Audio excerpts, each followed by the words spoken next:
Continuação da leitura do livro número 3 de Cryon, A Alquimia do Espírito Humano, capítulos 11 e 12, parte final do livro. Capítulo 11. O meu livro está se desfazendo. Não há casualidade. Alguns dos seus livros de Cryon estão se desfazendo? Esta é a história da razão por que isso aconteceu. Talvez se sinta diferente com respeito aos seus livros defeituosos depois de ler o que se segue. Ok, como poderia não haver acidente? Saí da minha casa na segunda-feira de manhã para ir ao estúdio de gravação. Acidentalmente, pisei na gata que dormia, que deu um salto de 2 metros no ar, bufou e derrubou um vaso do alpendre que estava pendurado. Inclinei-me para consolar a pobre gata, a qual Jan chamou Jasmine, e a planta caiu sobre a minha cabeça, que estava recém-regada, naturalmente. A planta, a qual Jan chamou Augusta, não contente com limitar-se em me bater, também derramou sobre a minha roupa nova um abundante jorro d'água. Ao ouvir o tumulto, Jan apareceu precipitadamente no alpendre para comprovar o que se passava com Jasmine e com Augusta. Ela sabe que sou indestrutível, ou isso é o que eu lhe digo. Assim, volto a entrar em casa sabendo que já estou atrasado, murmurando coisas como maldita seja. Naturalmente, não posso entrar pela porta principal, pois estou molhado até os sapatos. Me dirijo então à porta dos fundos. A caminho do pátio para a porta dos fundos, através de um trilho coberto de altas ervas daninhas, as quais, juro, não tinha visto antes, resvalo na lama e acabo de estragar meus sapatos. Mais maldições. Nesta altura, já é evidente que tenho que ir tomar outro banho, encontrar roupa limpa e tentar ir novamente trabalhar. Começo a me sentir realmente chateado e me precipito em direção à porta quando ouço o telefone tocar. É para ti, diz Jan, uma maldição gigantesca. No outro lado da linha está alguém do trabalho. Viva, que bom te encontrar, exclamou uma voz. O cliente necessita que, no caminho para cá, passe até ele para buscar a música que ele se esqueceu de trazer. Os músicos já começaram a chegar e é tu quem está mais perto do gabinete. Se saíres agora, chegarás a tempo. Este é apenas um pequeno episódio num cenário mais amplo e complexo de como o Espírito honra as nossas vidas cotidianas e o nosso contrato do período de vida com acidentes. Estes acidentes podem ser tão pequenos como o que acabo de descrever, ou tão fortes como a morte de uma criança. Inclusive, em tal caso, o Espírito disse que não há acidentes. Ao ler a história de Cryon, no capítulo do Karma sobre Davi, o amado, observa-se como o contrato de Davi com os seus pais se viu facilitado pelo seu próprio falecimento. Não é um acidente, mas sim o cumprimento do contrato programado por todos os implicados. No dia a dia, o Espírito honra a nossa intenção de estar no lugar certo na hora certa. Por vezes, vemo-nos bloqueados por coisas aparentemente acidentais, quando esperávamos que as situações corretas se apresentassem por si mesmas, especialmente quando estamos a cocriar a nossa própria realidade, como, segundo nos disse Cryon, temos capacidade de fazer. Por vezes, encontramos-nos num lugar estranho que parece ser o lugar errado e o momento inadequado. Mais uma vez, isso não tem nada a ver com a predestinação. Quando manifestamos a intenção de cocriar a nossa realidade, colocamos-nos nas mãos do Espírito e os nossos guias nos mostram o caminho para pôr em prática aquilo que solicitamos. Certas vezes somos empurrados para a esquerda ou para a direita, ou somos parados, para permitir que se apresente a janela de oportunidade que tínhamos solicitado. Quantas vezes dissemos: se não me tivesse acontecido isso ou aquilo, nunca me encontraria nesta ou naquela situação, ou conseguido aquele trabalho, ou ido para este ou aquele lugar. Este é um grande exemplo de como o Espírito respeita a nossa intencionalidade. Mas é sempre possível ignorarmos o que nos é oferecido e deixarmos fugir várias oportunidades. É realmente triste que isso aconteça. Muito planejamento ocorre para conseguir que essas oportunidades possam surgir na nossa vida. O ano passado imprimi vários milhares de livros 1 e 2 de Cryon como parte de um programa de reimpressão que parecia muito normal. Como já o tinha feito antes, já tinha preparado o dinheiro para esta ocasião e encomendei os livros com muita antecedência para satisfazer as solicitações do distribuidor, que me pedia mais exemplares. Sentia-me satisfeito e honrado pelo fato do Espírito me ter dado boa orientação para as reimpressões e, mais uma vez, celebrei o fato de que as palavras de Cryon pudessem ser lidas por tantas pessoas. É isso que faço em cada reimpressão. Quando os livros se encontravam já nas livrarias, começamos a notar indicações de que algo ocorrera de uma forma mal. A cola de encadernação utilizada para manter as folhas unidas começou a falhar. Parecia tudo bem a saída da gráfica e a chegada ao distribuidor, mas, como se tratasse de uma minúscula cápsula do tempo, a coisa continha uma surpresa para todos nós. Lentamente, muitos dos livros da reimpressão começaram a soltar as folhas à medida que iam sendo lidos, que fique claro, só depois de terem sido adquiridos. No princípio, reagi com ação, depois com reação, segundo o meu estilo. Pedi que me enviassem todos os livros que se encontrassem no armazém do distribuidor, milhares deles. Ordenei que se imprimissem livros novos com a cola correta, sabendo que chegariam tardiamente para satisfazer a procura e que, em consequência, haveria uma contenção de pedidos e uma perca de vendas. Então bati com a cabeça contra um muro de autocompaixão e cólera. Por quê? Perguntei a Cryon. Por que razão os livros de Cryon estariam defeituosos quando estão ajudando tanta gente? Qual o propósito da instabilidade financeira criada por tal situação? Ok, mas o fato é que enlouqueci. Não encontrava razão que justificasse o acidente dos livros mal feitos.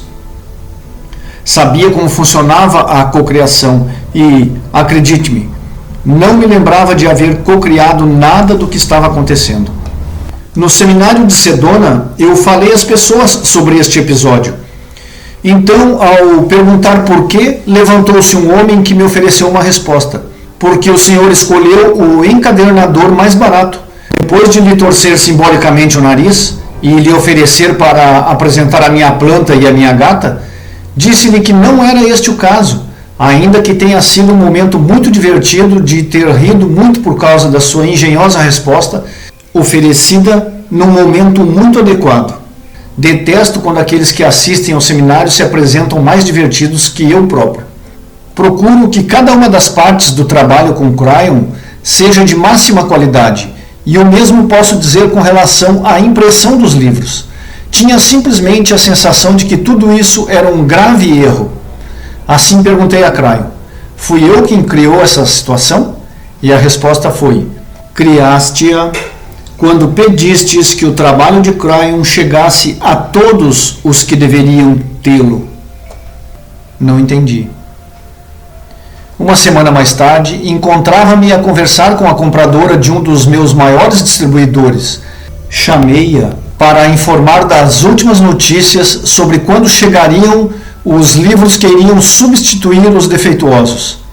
Casualmente, durante o transcurso da conversa, lhe perguntei: você deixou fora todos aqueles livros defeituosos? Não, respondeu ela. Temos um programa para as prisões. Quase estive a ponto de engolir a língua. Que quer dizer com um programa para as prisões? Perguntei. Contou-me então que os livros estavam sendo enviados para todas as prisões do país.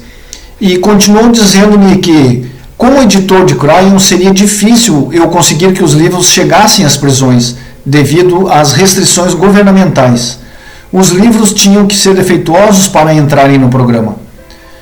Foi pouco depois deste episódio que começamos a receber cartas como a que se segue abaixo.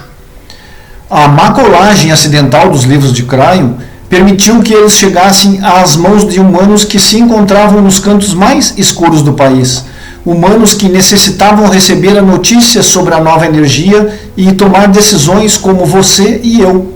Cryon tinha razão. Eu mesmo havia criado aquela situação com a minha intenção, e a verdade é que fiquei muito contente por ter feito assim. A minha raiva transformou-se em compreensão, e continuo a sentir-me impressionado ao ver como o Espírito respeitou o meu pedido através de um acidente. Se você possui um desses livros defeituosos, eu farei a troca, se assim desejar. É possível que demore algum tempo, uma vez que a correspondência é abundante e as solicitações são numerosas. Muitos preferem conservar o livro e participar deste milagre do Espírito, sorrindo para a capa e para a cola das páginas soltas do livro que fica nas suas mãos. Queria apenas que soubesse como aconteceu e divulgar a verdadeira energia do que havia por detrás disso. Lee Carroll. Segue a carta citada. Querido Sr. Carroll, quando peguei no livro número 1 de Cryon, senti-me fortemente comovido. Devo dizer-lhe que estou preso há 4 anos e meio com uma condenação de 9 anos. Parece que estes livros me atraem. Quando chega o carro da biblioteca, os livros saltam e, no mesmo momento, atraem a minha atenção. Reconheço o que Cryon está nos dizendo, mas estou preso. Não tenho ninguém que me ensine sobre implantes ou programações. Não sou um professor, mas um novo aluno. Tenho a sensação de que o fato de estar preso me impedirá qualquer progresso, pois não sei como fazer ou como receber esta maravilhosa fonte de amor disponível para quem a quiser. Também tenho sífilis. Tenho tantas perguntas para fazer-lhe que me parece irreal. Tenho a sensação de que não disponho de muito tempo, da forma que gostaria de trabalhar durante o tempo que me resta. Será possível que Cryon fale com a minha entidade superior para descobrir o que devo fazer para desfrutar da felicidade que desfrutam outras entidades iluminadas? Sou muito sincero nos meus pedidos. Agradeço antecipadamente. Donald Flood, penitenciária de Southport Pine City, New York, Estados Unidos. Capítulo 12. Jan Tober. O telefone tocou cedo numa certa manhã na vida de Jan. Aqui é Benny Goodman, disse a voz. Recomendaram-me muito o seu nome. Gostaria de a contratar, mas nunca a ouvi cantar. Poderia cantarolar alguma coisa para mim? É deste tipo de coisas que fazem os contos de fadas, pelo menos para uma jovem cantora de jazz. No entanto, esta chamada foi apenas uma das muitas que já tinham marcado a extraordinária carreira de Jan. Quando ainda era uma adolescente, substituiu Ann Richards como vocalista da Stan Kenton Band e passou a atuar na banda e no programa regular de Stan na televisão desde a sala Handvel's Ball, na ilha de Balboa. Continuou o seu caminho durante 2 anos na orquestra Liz Elgart. Depois fez 2 excursões com C. Zettner e os Four Freshmen. Durante a sua carreira também fez espetáculos com Royan e Martin, Jimmy Rogers, Corbett Monica, até que Fred Astaire a chamou para representar a sua nova etiqueta. Quando se cansou da estrada, Jan instalou-se em Del Mar, na Califórnia, e aceitou apresentar um programa de 90 minutos na TV local durante mais de 2 anos. Foi neste momento que o agente de Benny Goodman se pôs em contato com ela, que o rejeitou. No entanto, quando Benny a chamou pessoalmente, aceitou e voltou às excursões, desta vez com o Rei do Swing. Seria de pensar que, como vocalista selecionada em 1980 para representar os Estados Unidos no Festival Internacional de Música de Cannes, na França, Jan não teria tempo para mais nada além da música. No entanto, Jan é uma design extraordinária, tendo pinturas, roupas e joias à venda em galerias e boutiques de vários estados nos Estados Unidos. Jan tem sido uma metafísica ativa durante toda a sua vida e chegou a prever o trabalho de Cryon muito antes de chegar ali seu esposo. Foi graças aos seus esforços que Lee foi guiado até o lugar correto e ao momento adequado, e o resultado é o trabalho de Cryon. Jan também tem 3 fitas cassetes gravadas. Número 1, A Cantora de Cristal, 1995, uma meditação canalizada de 17 minutos, disponíveis nos Estados Unidos nas lojas da Nova Era.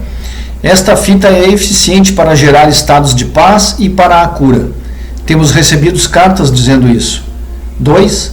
Meditações Guiadas, 1997. Esta fita cassete tem 2 grandes meditações de 30 minutos, canalizadas com um fundo musical de harpa celta. Número 3. Meditações de Som e Cor, 1998.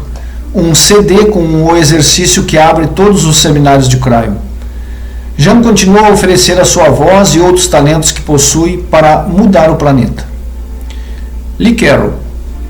Se ligar uma televisão em qualquer lugar dos Estados Unidos, independentemente do canal, ao fim de 3 horas, de certo terá alguma programação do Estúdio West, criado por Lee Carroll em San Diego, na Califórnia, e que já tem 24 anos de existência. Como é possível o estúdio de som de San Diego receber tanta atenção? Durante 7 anos, a clientela que se sentiu atraída por este estúdio alcançou sempre nível nacional.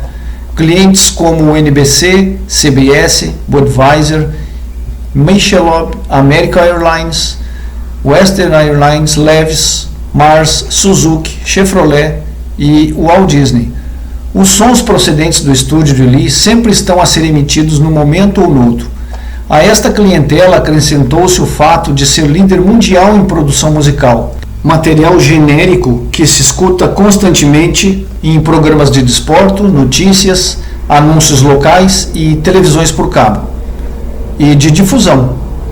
Após ter se graduado em Economia e Administração de Empresas na Western University da Califórnia, Lee começou o seu primeiro estúdio de gravação em San Diego e atraiu rapidamente trabalho comercial a nível nacional. 24 anos mais tarde, Lee já tem 39 indicações Clio, 3 estatuetas de primeiro lugar e muitas outras distinções, inclusive uma indicação ao Grammy para o álbum de um cliente, assim como outras honras pelo trabalho do seu estúdio para o Walt Disney World na Flórida. Onde se encaixa Cryon nesse contexto?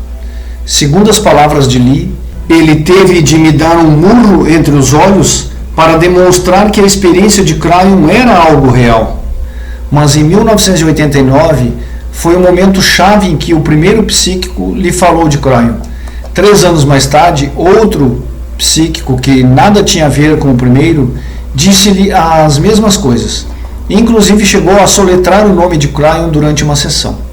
Timidamente, os primeiros escritos de Cryon foram apresentados para a comunidade metafísica em Del Mar, na Califórnia, e o resto já é história, com o livro número 1 de Cryon, publicado em janeiro de 1994, logo o livro número 2, em setembro deste mesmo ano, e agora tem nas suas mãos o livro número 3 de Cryon. O livro 5 saiu em 1995, o livro 6 em 1997 e o livro 7 em 1997.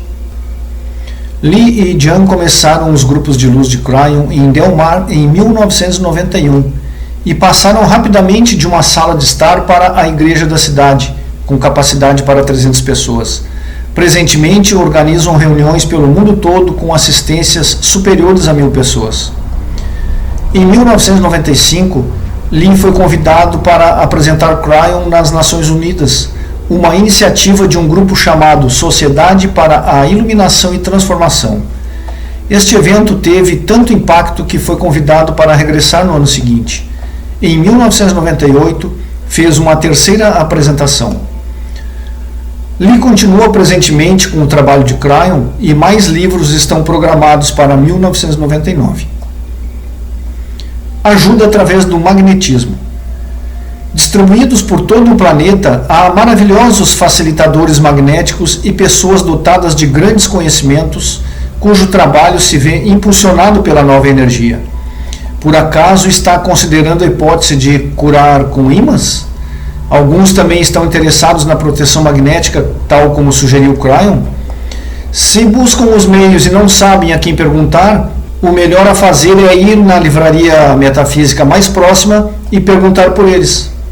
Lá também poderá encontrar cartões de visitas e panfletos que ali foram deixados por pessoas qualificadas que vivem nas redondezas. Cada vez que Jan e eu visitamos uma livraria localizada em qualquer parte do planeta, parece que é naquele local que se está a mudar a rede. Mas alguns vivem em lugares remotos e escrevem nos dizendo que realizam a maior parte do seu trabalho por correio e que necessitam de ajuda.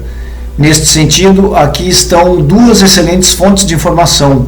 A primeira é um notável livro sobre a cura magnética. Estará nas descrições, disponível em inglês. Se está interessado em curar com ímãs, é melhor ver antes um facilitador ou pelo menos ler algo sobre ele se não puder visitá-lo pessoalmente. Pedimos que não comprem ímãs através do correio e que não se ponham a trabalhar cegamente. Cryon disse-nos que isso pode ser perigoso. Este livro é um manual grandioso para o uso de pequenos ímãs para a cura. A segunda sugestão é a seguinte: muitos também ouviram falar dos inventos de proteção magnética da nova era. Jan e eu experimentamos alguns e atualmente temos um desses aparelhos na nossa casa. Depois de um ano de ensaio e erro, recomendamos estes aparelhos. Também podemos oferecer um endereço e números de telefone onde obter mais informações. Merv e Linda Dutton Steindler, na região de Los Angeles, são especialistas nesta área, assim como da cura magnética. Nas descrições seguem informações. Final do livro número 3 de Cryon, Alquimia do Espírito Humano.